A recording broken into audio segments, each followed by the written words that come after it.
This is the UV size 10-inch ring light with overhead phone mount LED selfie light. Basically, I'm showing you there how you can store it. So I do store it that way so that it doesn't take up so much space. And I'm going to show you how you put it on the table or your desk, wherever it is that you're going to film content.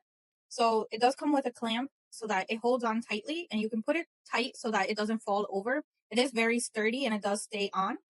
I really like it, especially because the ring light, you're able to fold it and put it wherever it is that you need it to be.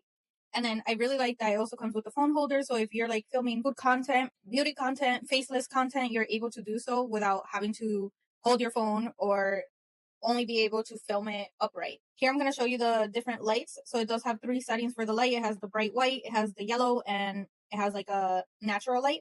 And then you're also able to change how strong you want the light to be. And here I'm showing you just how you can adjust it and how sturdy it is that it doesn't fall off the desk.